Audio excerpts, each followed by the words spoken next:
Topic po natin, 12 warning signs na kailangan ka na magpa-check up sa doktor, kailangan na kumonsulta kahit ayaw pa natin magkonsulta. So, merong mga situation na pwede natin sabihin na home remedy muna, obserbahan muna natin.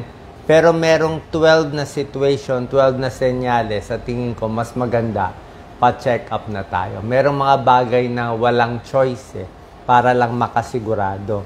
Okay?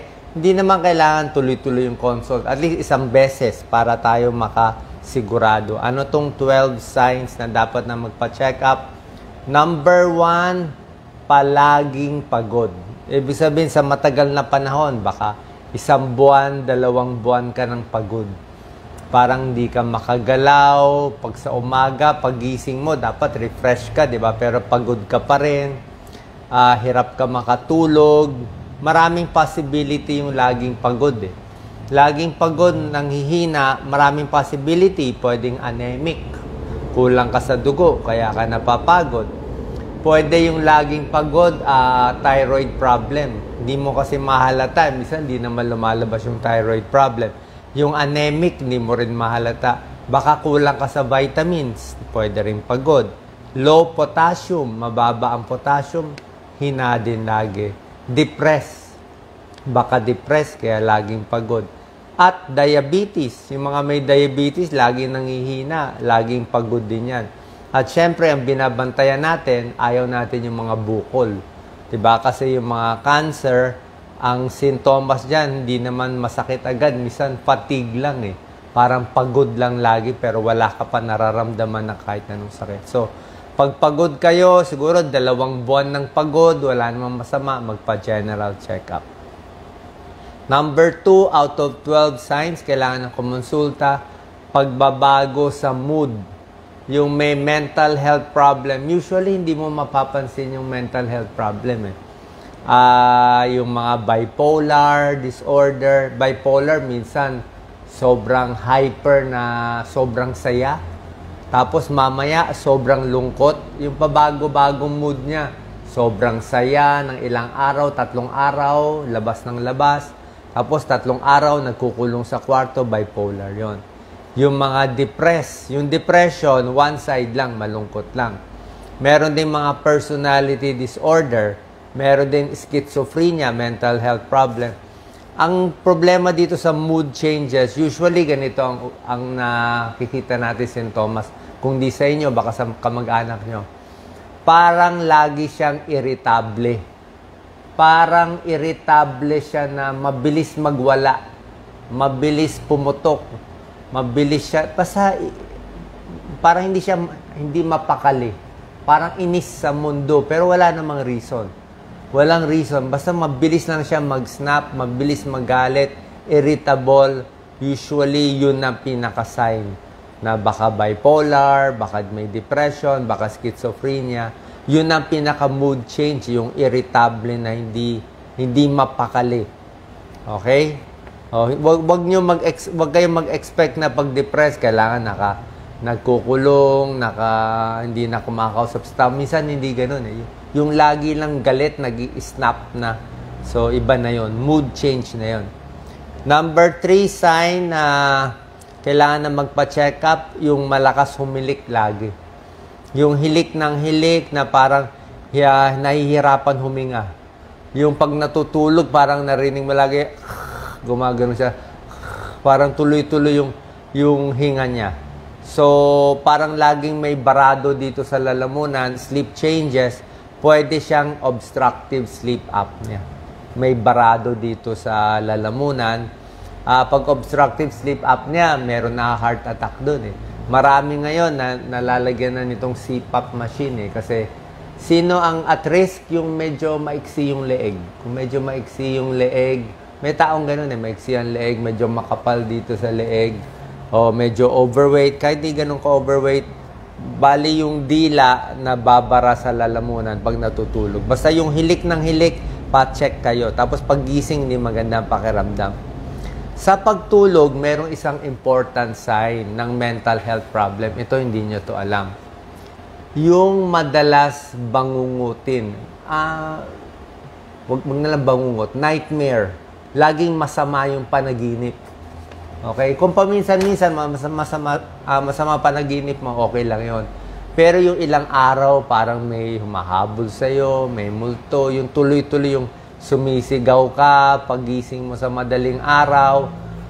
Pag madalas yung nightmare, ibig sabihin, meron kang problema na tinatago. Meron kang subconscious na problem.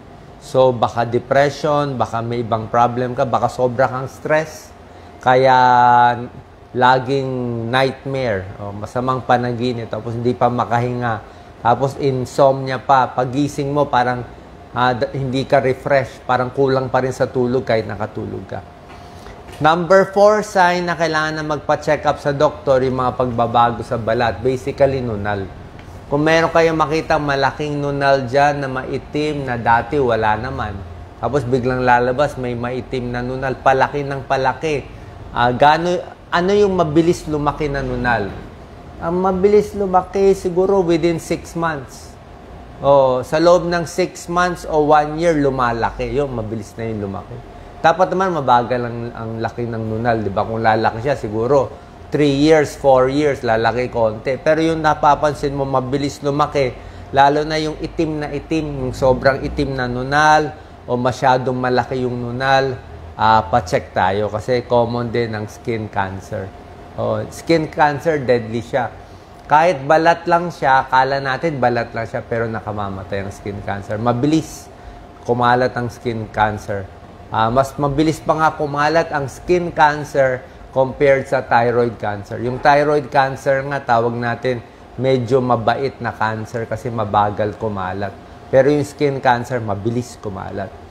Titingnan din, number 4, changes sa skin, yung mga pagbabago. Pag may nakita kayo, let's say, ako, lagi ko tinitingnan Kung meron ka makitang mapula masyado dito, o kaya yung very red, wala pa namang red.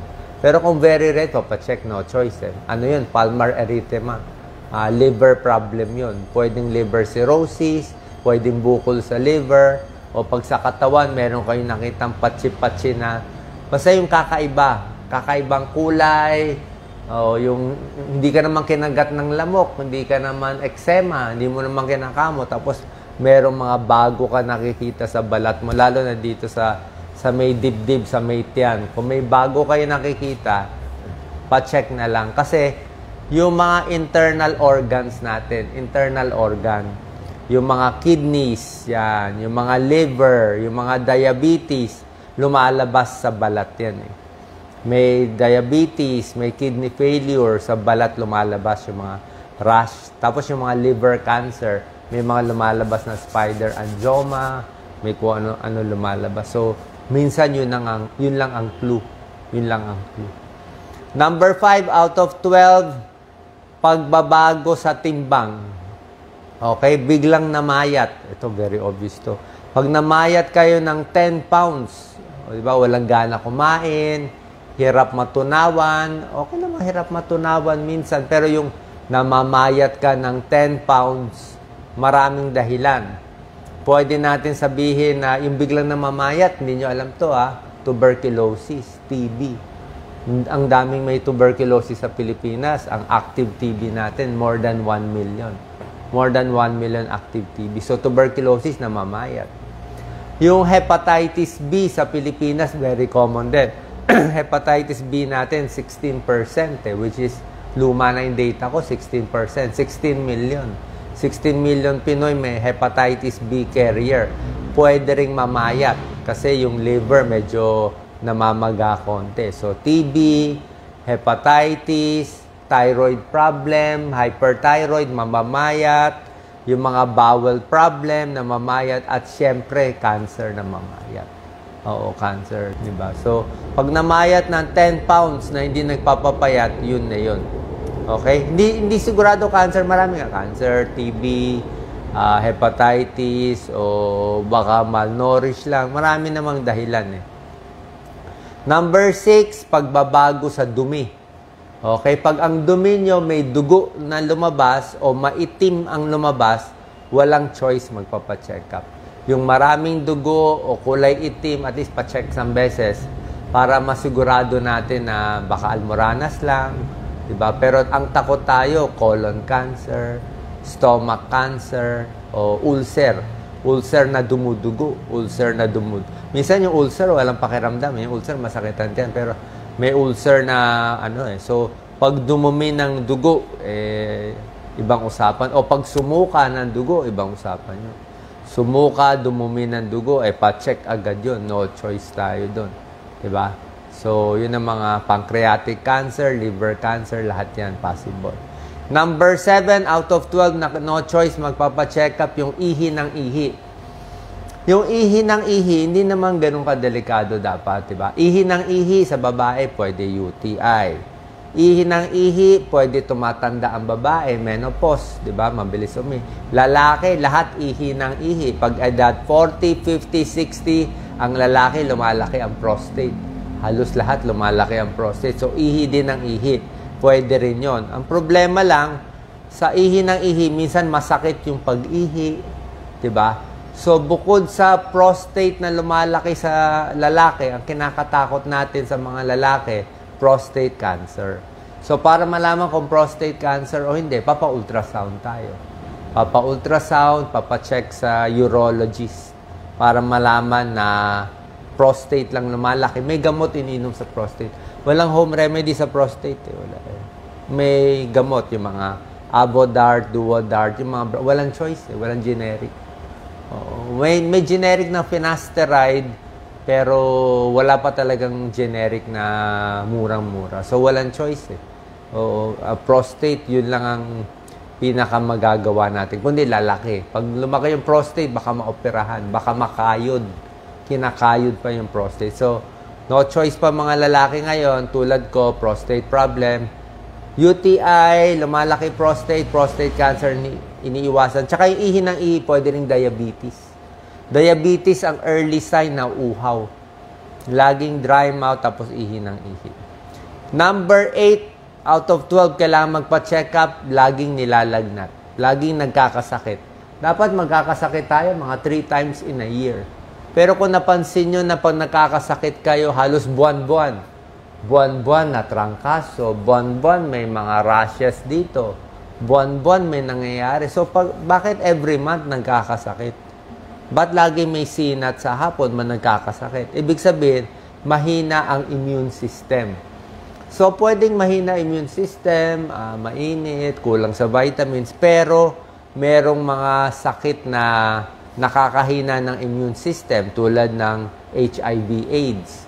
Diba? HIV/AIDS talagang unti-unti magkakaroon ka ng mga infections. O kung wala naman kayong risk factor, wala naman kayong partner, hindi kayo magkaka-HIV, meron din mga blood problem, yung mga lymphoma, yung mga sakit sa dugo, yung mga lymphoma, leukemia. Maliit lang naman chance nito. Pero ito kasi paulit-ulit na buwan-buwan ka na nagkakasakit. So, warning sign na yun. Alangan naman din natin bantayan. So, gagawin lang ng doktor, papa-blood test ka, makikita naman kung biglang may abnormality. Kung wala nakita, di maganda.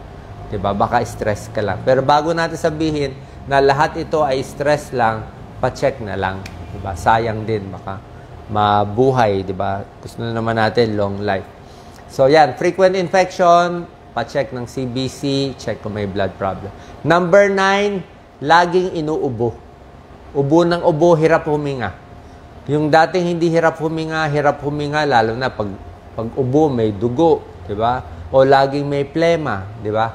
Pwedeng yung ubo o lung problem, hirap huminga, pwedeng smoker, pwedeng expose ka sa usok, jeepney driver, bus driver, nagmomotor, naggagrab, expose sa usok, nasisira yung baga, pwedeng tuberculosis, okay? Pwedeng may sakit sa baga, allergic rhinitis, pwede hika, pwede emphysema, nasisira yung baga, at pwede lung cancer. Diba? So, hindi natin alam. So, pag laging hirap huminga, ganyan ang problema, pa-x-ray, at least x-ray minimum, makita natin kung may lung problems o wala. Number 10, na kailangan na magpa-check up yung biglang lumalabo yung paningin. Okay? Hindi yung laging malabo. Ito, kaya ito yung sinulat ko. Ito yung malabo, mamaya lilinaw, mamaya lalabo. Yung fluctuating yung vision mo. Diba? Kung salamin lang kasi dapat, pag malinaw, malinaw na. Pag malabo, malabo. Pero yung pabago-bago, pwede siya sign ng diabetic retinopathy. May problema ka sa retina. So, may eye problem. Pwedeng diabetes, pwedeng high blood. Medyo delikado yon. Pag hindi mo kasi pina-check yung mata, hindi lang danger pagkabulag pamahal ng pamahal yung gastos. Pamahal ng pamahal yung gastos. Kasi pag mahal yung mga laser, may mga ooperahan pa sa mata. Kaya habang maaga pa, baka kailangan lang i-control yung diabetes, i-control yung high blood.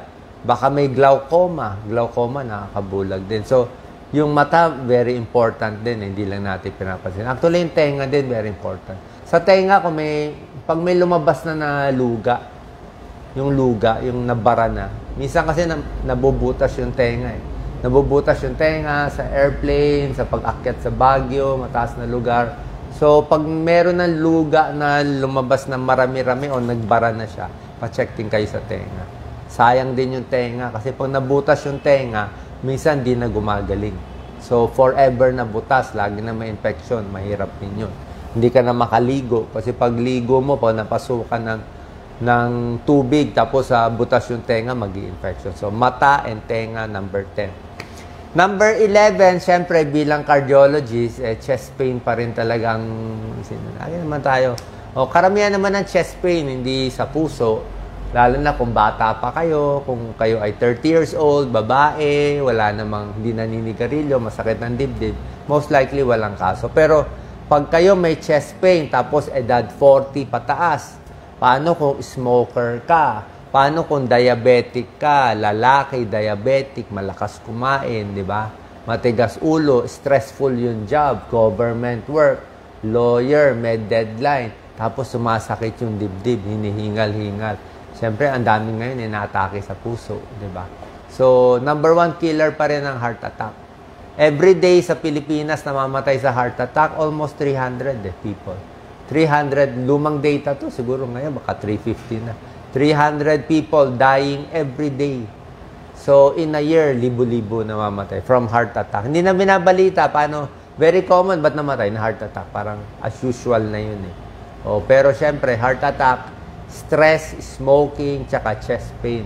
Actually, hindi talaga masakit Sasabihin nila, parang masama pakiram na mabigat. Yung alam mong iba. Actually, ang sintomas dito, alam mong iba na Masama kutob. Sundin mo kutob mo. Pag may nagbubulong sa'yo, malay mo, guardian angel mo yan. Diba? Baka may angel kaya nagbubulong, uy, magpa-check up ka na. Wala ka ng choice. Pag may nagbulong ng ganon, syempre magpa-check ka na. Malay mo, pag nagpa-check, mabigyan ka lang ng tableta, gumaling na. Di wala nang problema, di ba? Hindi naman natin kailangang asahan miracle palagi. Miracle na nga nalaman mo bad sign, tapos nagpa-check ka, okay na yun. Okay? So, yung chest pain na may risk factor, mas kailangan magpa-check. Sabihin, lalaki, overweight, naninigarilyo, stressful ang job, kulang sa tulog, lahat yan. Yung kulang sa tulog, ang daming sakit na bibigay. Kulang sa tulog, ma-high blood ka. Kulang sa tulog, tataas yung blood sugar mo. Kulang sa tulog, ma-accident ka, groggy ka. Kulang sa tulog, ma-heart attack. Lahat yan, prone And number 12, last sign na dapat magpa-check up ka na kahit anong bukol sa katawan. Okay, bukol. Kano kalaking bukol? Ano bang mga bukol na kailangan? Hindi, kakapay mo yung bukol. Ang common bukol dito. Pag meron ka nakitang bilog-bilog dito, kahit maliit, kahit monggo. Monggo. Dapat walang monggo. Monggo, matigas. Diba? Basta tingnan nyo leg nyo. Pag meron kayo makitang bilog-bilog dito, pa-check nyo agad. Maraming may thyroid cancer. Very common. Walang cause ito. Basta bukol dito. Bukol dito sa tabi. Ako may bukol din ako dito. I think nung bata, baka may exposure ako sa TB. Ito.